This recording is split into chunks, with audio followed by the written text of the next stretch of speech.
हरिओम प्रिय दर्शकों, यदि आपकी सिंह राशि या सिंह लग्न है तो इस वीडियो को पूरे ध्यान से देखिएगा, समझिएगा।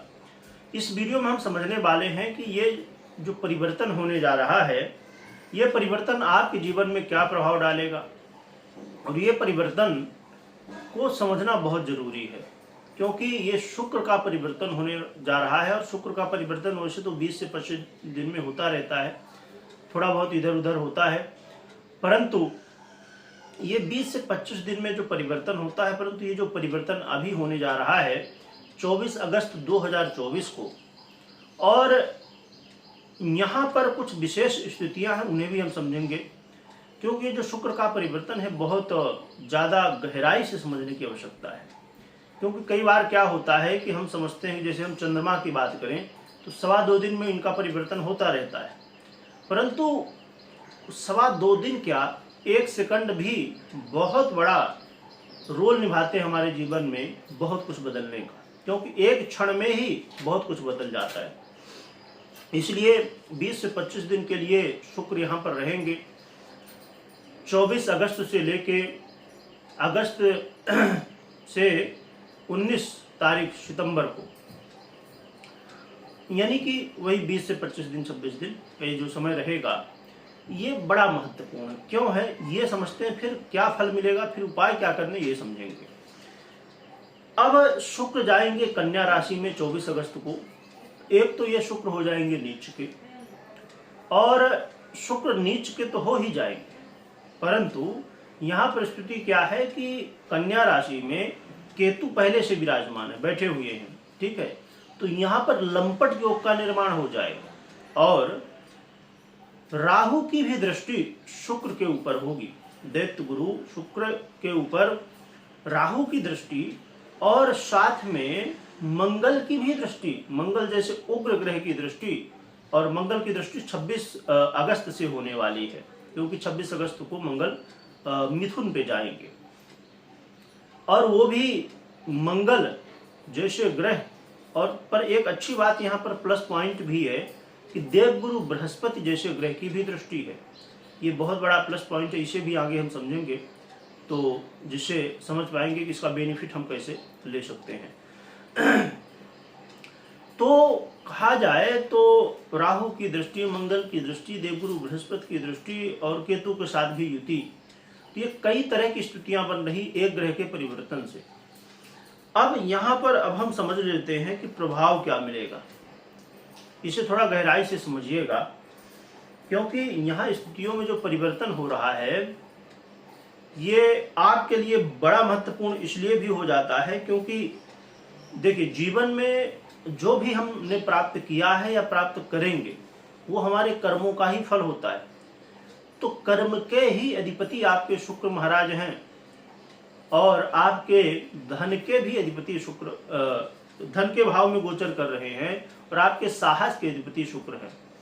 तो इसलिए इनको समझना बेहद जरूरी है। तो इस समय आपको इस बात का ध्यान रखना होगा कि आपका जो वर्क प्लेस है, आप जॉब करते हैं, प्रोफेशन में हैं, जो भी काम करते हैं, तो यहाँ पर आप एक बात का ध्यान रखिए कि विपरीत का पूरा सम्मान करिए, सबसे पहली चीज। और चाहे आपके कोई सहयोगी हो, चाहे बॉस हो या कोई भी हो, वर्क प्लेस में किसी भी तरह से आपको गलतियां नहीं करनी है, सावधानी के साथ बिताना है, क्योंकि आपके करियर में कुछ बदलाव हो सकता है और निगेटिव बदलाव होने की संभावनाएं ज़्यादा है। इसलिए आप अपने वर्क प्लेस में, अपने जॉब में, करियर में बड़े ध्यान से, और इस समय देखिए संभावना ये होंगी कि आप हो सकता है कि उत्तेजना बस, मतलब जल्दबाजी में कुछ कह जाए किसी को या कुछ ऐसी गलती कर दें जिसकी वजह से आपको समस्याएं देखने को मिले। तो इससे बच के रहना है। पिता के साथ अच्छे रिश्ते बनाना है, और साथ में उनके पिता के स्वास्थ्य का भी ध्यान रखना है, और विशेष रूप से उनका आशीर्वाद लेना आपके लिए बढ़िया रहेगा। और कोई सरकारी क्षेत्र से संबंधित भी काम हो, या आप जॉब के लिए अप्लाई कर रहे हो, इंटरव्यू दे रहे हो, यहाँ पर भी सावधानी के साथ आपको आगे बढ़ना होगा। इसके अलावा यहाँ पर एक चीज ये है कि भाई बंधुओं के साथ वाद विवाद की स्थिति, कलह का माहौल बनने की संभावनाएं, घर परिवार में भी कलह का माहौल बनने की संभावनाएं बढ़ेंगी।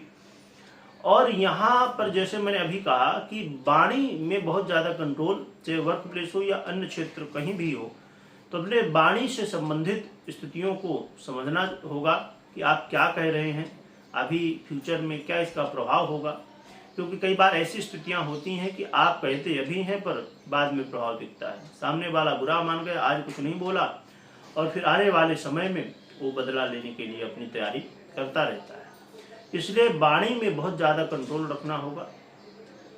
और पैतृक संपत्ति से संबंधित, यानी कि पारिवारिक जो संपत्ति है या कोई भी बात है उससे संबंधित यदि स्थितियां हैं तो उनको अभी जैसी हैं तो वैसे निकलने दीजिए। अभी उसमें कुछ घुसने की आवश्यकता नहीं है, उसमें बदलाव करने की आवश्यकता नहीं है। और कोई भी यदि आप निर्णय ले रहे हैं इस समय तो बहुत सोच समझ के लीजिए। और साथ में जो लोग खेल कूद के क्षेत्र में हैं उनको भी सावधान होना होगा और मेहनत अधिक करनी होगी। और इसके अलावा आज के समय में जो सबसे ज़्यादा कहना चाहिए कि लोगों का ध्यान और समय होता है, बीतता है, वो सोशल मीडिया है। और सोशल मीडिया में जो लोग वर्क कर रहे हैं या किसी भी तरह हम सोशल मीडिया में कनेक्टेड हैं, तो हमें सोशल मीडिया से संबंधित कोई भी बात हो उसको बहुत गहराई से लेना होगा, नॉर्मली नहीं लेना होगा। क्योंकि इस समय कई लोगों को खासकर शुक्र से संबंधित यदि कोई सोशल मीडिया में काम करते हैं तो यहाँ पर बहुत ज़्यादा उलटफेर की स्थिति बनेगी और ये पॉजिटिव नहीं नेगेटिव बन सकती है। तो आपको इस बात का ध्यान रखना होगा।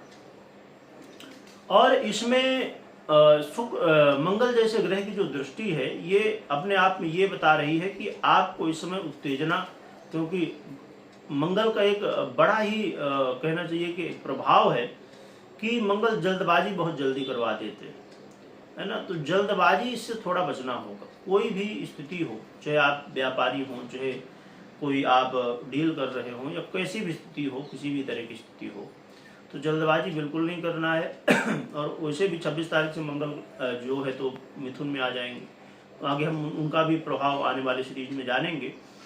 परंतु यहाँ पर अब हम देवगुरु बृहस्पति के बारे में थोड़ा सा चर्चा कर लेते हैं कि देवगुरु बृहस्पति की जो दृष्टि है उसका बेनिफिट हम कैसे ले सकते हैं। देवगुरु बृहस्पति को यहाँ पर समझने की आवश्यकता क्या है कि देवगुरु बृहस्पति कौन है। देखिए, शुक्र क्या है, प्रेम के कारक हैं। शुक्र चाहे आपके लव पार्टनर हो या आपके लाइफ पार्टनर हो, है ना, या आप कोई भी शुक्र से संबंधित जैसे डेयरी उद्योग हो गया, फैशन के क्षेत्र में हो गया या फिल्म इंडस्ट्री हो गई, ऐसे क्षेत्रों में जो शुक्र से संबंधित है वहाँ पर है। और तो एक और बड़ी महत्वपूर्ण स्थिति है आज के समय में, जो लोग चाहे वो पुरुष हो चाहे महिलाएं हों, सुंदर दिखने के लिए हर एक प्रयास हम करते हैं, चाहे ब्यूटी का सहारा लेना पड़े, चाहे जो भी करना पड़े। आज के समय में इतनी सारी जो जिम खुल गई हैं वो क्यों है, इसीलिए हम बेहतर दिखें। और अच्छी बात भी, हमें अच्छा दिखना ही चाहिए। तो यानी कि ये शुक्र का प्रभाव कहीं ना कहीं आप देखते हैं किसी व्यक्ति के चेहरे में बड़ा आकर्षण होता है और किसी का चेहरा बिल्कुल डाउन रहता है, तो ये शुक्र का प्रभाव है। और उसके विपरीत देवगुरु बृहस्पति, देवगुरु बृहस्पति वैराग्य है, देवगुरु बृहस्पति ज्ञान है, वो भी गहरा ज्ञान। ऐसा नहीं कि बस फेंकू वाला, जो कहते हैं ना कुछ लोग फेंकू होते हैं, वो वाला नहीं, गहराई से जो बात में उसके वजन होता है वो वाला ज्ञान। तो देवगुरु बृहस्पति अपने आप में इनकी दृष्टि बड़ी महत्वपूर्ण होती है। तो ये जो दृष्टि, इसका प्रभाव ये मिलने वाला है कि जो लंपट योग है या शुक्र नीच की अवस्था में है, इसमें कमी आएगी, यानी कि जो समस्या है उसमें कमी आएगी। तो इसके लिए देवगुरु बृहस्पति की स्थिति एक तो आपकी जन्म कुंडली में देखनी चाहिए और साथ में इनको मजबूत करना चाहिए, जिससे देवगुरु बृहस्पति जितने ज़्यादा मजबूत होंगे उतना ज़्यादा आपको जो समस्याएं हैं उनसे बाहर निकलने का मौका मिलेगा, वो समस्याएं कम होंगी। तो आप अब उपाय क्या कर सकते हैं ये समझ लेते हैं। तो उपाय के रूप में एक तो इस समय सबसे विशेष होगा कि हर दिन प्रयास करिए मंदिर जाने की कोशिश करिए, जाइए भगवान के दर्शन करिए, वहाँ पूजा आराधना करिए, भगवान का आशीर्वाद लीजिए और बड़ों का सम्मान, बड़ों का आशीर्वाद लीजिए, गुरुजनों का, पुरोहित का, है ना, माता पिता का। तो इससे देवगुरु बृहस्पति बहुत मजबूत होते हैं और ये जो गृहस्थितियाँ हैं इसमें भी ये बहुत काम आने वाला है।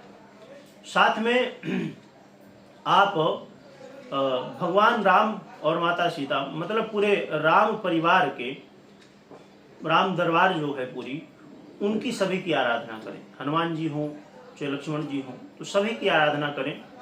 और इसमें सबसे कलयुग में बड़ा प्रभावी उपाय होता है भगवान का नाम जप। तो नाम जप खूब करें तो ये बहुत अच्छा रहेगा।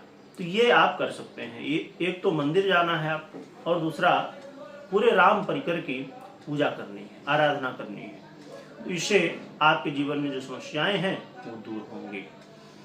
तो कमेंट में जय श्री राम लिखिएगा और लिखने के साथ खूब स्मरण करिएगा। और कोई भी महत्वपूर्ण निर्णय लेने से पहले अपनी जन्म कुंडली का विश्लेषण अवश्य करिएगा। इसमें डरने की बात नहीं है, इसमें समझने की बात है। ज्योतिष का काम है मात्र दिखाना, तो आपको देख के और उसको आगे कैसे क्या करना है, सावधानी बरतनी है, ये जरूरी है।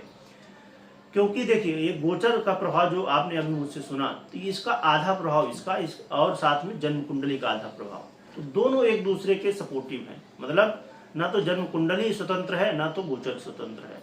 तो इसलिए कोई भी निर्णय ले रहे हैं तो पहले कुंडली का विश्लेषण करिए या तो करवाइए, फिर आगे बढ़िए। वीडियो देखने के लिए बहुत बहुत धन्यवाद।